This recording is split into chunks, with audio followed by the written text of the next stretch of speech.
लढावी लागेल, गॅरंटेड. अपक्षाचं तिकट टिकणारच नाही. आणि अपक्षाचं जर एखादं टिकलं तर समजायचं की तो खूप मोठ्या पक्षात अनेक वर्षापासून काम करत होता, ग्राउंड पर्यंत त्याचं वर्क होतं आणि म्हणून तो निवडून जाऊ शकतो. आणि त्याचे चान्सेस खूप कमी आहे ना, 2, 4, 5%. नाही तर सर्रास सगळे लोक अपक्ष उभे राहिले असते ना. ह्या टीम कशाला बनवल्या असत्या? चिन्ह हा एक मोठा फॅक्टर असतो. तुम्ही पक्ष म्हटले की सगळ्या महापालिकेत एकच चिन्ह असणार आहे आणि चिन्ह आपण जे काही घेऊ. म्हणून मी परवा ट्रायल केली होती. तुम्ही फेसबुकला पोस्ट बघितली असेल माझी. मी 3 चिन्ह टाकली होती: मिरची, चप्पल आणि रुमाल. आता लोकांना प्रश्न असा पडला होता की 3 चिन्ह मी का प्रायोरिटी बोलतोय? मिरची कशासाठी, चप्पल कशासाठी आणि रुमाल कशासाठी? तर मिरची याच्यासाठी की रोज आपण मिरचीच लावत फिरतोय, नंबर 1. दुसरी गोष्ट, मिरची रोज लागते आणि या महाराष्ट्रामध्ये स्थानिक स्वराज्य संस्थांच्या निवडणुकांमध्ये 50% आरक्षण आहे महिलांना आहे. आणि महिलांचा रोज संबंध मिरचीशी येतो. कोणती भाजी बनवा, अगदी सकाळी पोहे बनवण्यापासून ते दुपारचं जेवण ते संध्याकाळचं जेवण सगळीकडे मिरचीच लागते. म्हणून आपण मिरचीच लावत फिरलं पाहिजे. म्हणून ते मिरची, आणि मिरची वाटायला सोपी आहे. वाटायला म्हणजे अशी वाटायला नाही, अशी वाटायला. आणि मिरचीला नजर लागत नाही. तुम्हाला नजर लागायची वेळ तर मिरचीच कामाला येते. मिरची वाटायला सोपी आहे. कुठे आपण सभा घेतली असेल, दवाखान्याचा प्रश्न असेल, हे सगळे स्थानिक स्वराज्य संस्थेच्या अंतर्गतले प्रश्न येतात. बऱ्याचदा व्हिडिओ काढणाऱ्यांना किंवा सामाजिक कार्यकर्त्यांना खासदारकीचं काय काम असतं, आमदारकाचं काय काम असतं, नगरसेवकाचं काय काम असतं हे माहीत नसताना ते कोणालाही कुठलंही पत्र देतात आणि मग मोठे प्रश्न तयार होत असतात. म्हणजे तुमचं डोळ्याचं ऑपरेशन आणि तुम्ही जनरल फिजिशियनला पत्र देताल, उपयोग होईल का? तुमच्या किडनीचं ऑपरेशन आहे, तुम्ही लिव्हरच्या स्पेशलिस्टला पत्र द्याल, उपयोग आहे का? मग पहिले याचा अभ्यास असला पाहिजे की आपला प्रश्न काय आहे आणि त्याच्यावर कोणाची सही लागते. मला जेवढी पुण्यामध्ये लोक भेटायला येतात त्यांचे प्रश्न घेऊन, माझे फक्त त्यांना 2च प्रश्न असतात: what is your problem and whose signature is required. तुमचा प्रश्न काय आहे आणि त्याच्यावर सही कोणाची पाहिजे. तुम्हाला एक किस्सा सांगतो. मगाशी आमची खाली चर्चा झाली. सर्व 2012 या 14 का मामला होगा. वर्गीय साहेबांचा युनियनचा काहीतरी विषय होता आणि त्याच दिवशी संध्याकाळपर्यंत कामगार मंत्र्याची सही लागत होती त्या कागदावर. किसका मॅटर आय डोंट नो. आमची चर्चा झाली. माझा काहीतरी राजकारणाशी एवढा पण संबंध नव्हता, पण सरांनी मला असं सांगितले, सर असा विषय आहे. त्यावेळी त्यांच्याकडे स्कोडा गाडी होती. आम्ही बसलो गाडीत, डायरेक्ट विधान भवनाकडे गेलो. त्यावेळी अधिवेशन चालू होतं आणि अधिवेशन चालू असताना असं इझिली कोणालाही विधिमंडळामध्ये प्रवेश मिळत नाही. मग त्यावेळी मी एका पक्षाच्या ऑफिसमध्ये गेलो. तिथे एक आमदार बसले होते. मी गेल्यावर ते म्हणले, अरे सर तुम्ही इकडे कुठे, मी काय तुमची मदत करू शकतो सांगा. मी सांगितलं, साहेब असा विषय आहे. ते म्हणले, हे घ्या माझी सही. लगेच 2 पत्र बनली आमच्यासाठी. आमची नावं त्यावर लिहिली गेली. पुढच्या 10 मिनिटात आम्ही विधिमंडळामध्ये गेलो. विधिमंडळाचा ब्रेक झाला. मंत्री सगळे जेवायला गेलते. ज्या कामगार मंत्र्याची सही पाहिजे होती तेही जेवायला गेलते. पण मी कसला पट्ट्यात थांबतो. तुम्हाला आत्ता वाटतंय मी व्हिडिओ काढायला डेअरिंगने घुसतो. नाही, ही डेअरिंग माझ्याकडे जन्मत आहे आणि ती परंपरेने आहे, म्हणून मी कुठे घुसतो. अनेक IAS ऑफिसर पण आमचं झालं ना संघर्ष. पोलीस बोलवतो, तुमच्यावर गुन्हा दाखल करतो, तुम्ही सरकारी कामात अडथळा आणला, याव त्याव ठ्याव, अमकं ढमकं टमकं. मग ते पोलीस बोलवतात. मी सांगतो छोटा पोलीस बोलू नका, ज्याला कायद्याचं काहीच कळत नाही. तुम्ही किमान DCP लेवलचा अधिकारी ते बोलवला पाहिजे, जेणेकरून माझ्या उंचीने ते बोलता येईल. आणि असाच एकदा संघर्ष झाला एका कमिशनर बरोबर. त्यांनी बोलवले पोलीस. पोलिसांना माहिती नाही की ज्यात कुठला कायदा लागतो, काय लागतं.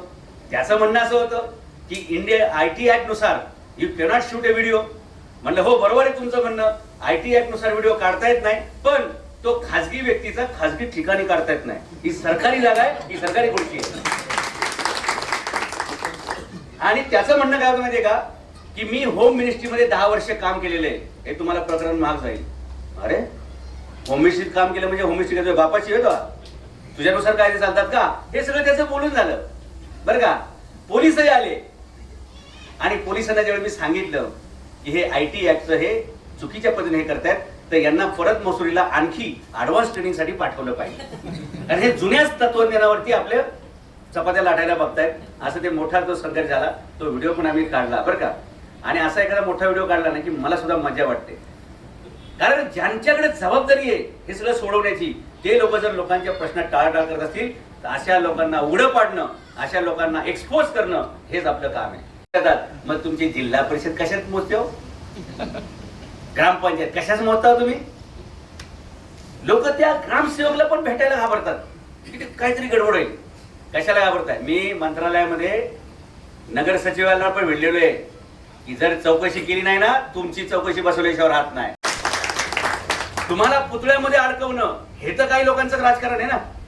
तुम्हाला जातीमध्ये अडकवणं, धर्मामध्ये अडकवणं, भाषेमध्ये अडकवणं, प्रांतामध्ये अडकवणं, हेच तर चुकीचं राजकारण चाललंय. ते थांबवण्यासाठी सनई छत्रपती शासन पक्षाचा उदय. आपलं प्रत्येक पक्ष कार्यालय हे संभवता आणि वास्तविकता स्वाभाविकरित्या हे वाचनालय असणार आहे. आपल्या प्रत्येक ऑफिसमध्ये आपण पुस्तकं वाचायला ठेवणार आहे. आपल्याकडे येणाऱ्या प्रत्येकाला जसा गुगल फॉर्म भरायला लागतो सभासद होण्यासाठी, गुगल फॉर्म भरल्यानंतर जो सभासद होतो, तसंच आपण त्यांना पुस्तक बनवून उपलब्ध करणार आहे की सनई शब्द का लावला आम्ही पक्षामध्ये. ते प्रत्येकाला प्रश्न असतो, त्यांनी पहिले वाचलं पाहिजे. आणि जेव्हा जेव्हा तो सनई होईल तेव्हा तेव्हा तो या महाराष्ट्रामध्ये नगरसेवक होईल, तो आमदार होईल, खासदार होईल आणि भविष्यात महाराष्ट्राचा मुख्यमंत्री होईल. ते पुस्तक जर खरोखर तुम्ही मनापासून वाचलं ना 38-38 चॅप्टर, तर तुम्हाला राजकारणामध्ये दुसऱ्या कुठल्या गुरुचीच गरज राहणार नाही. एवढं सगळं त्यात ठासून भरलेलं आहे. कारण ज्या अभ्यासक्रमातून शिवाजी महाराज स्वतः राजे झाले त्याच्यातून तुम्ही किमान नगरसेवक तरी होतात, आमदार तर सहज होतात. फक्त ते वाचनाची तुम्हाला आवड पाहिजे. वाचन पुस्तकाचं करा, वाचन निसर्गाचं करा, वाचन माणसांचं करा. तुमच्या समोर आलेली माणसं ही कामाची आहेत का कामापुरती आहेत हे तुम्हाला ओळखता आलं पाहिजे. तुमच्याकडे आलेली माणसं ही कामाची आहेत का कामापुरती आहेत हे जर तुम्हाला ओळखता आलं तर तुम्हाला योग्य माणसांना वेळ देता येईल आणि निवडणूक लढावी लागेल, गॅरंटेड. अपक्षाचं तिकट टिकणारच नाही.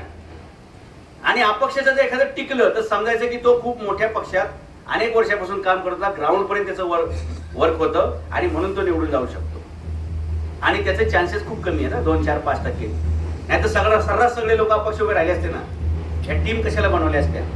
चिन्ह हा एक मोठा फॅक्टर असतो.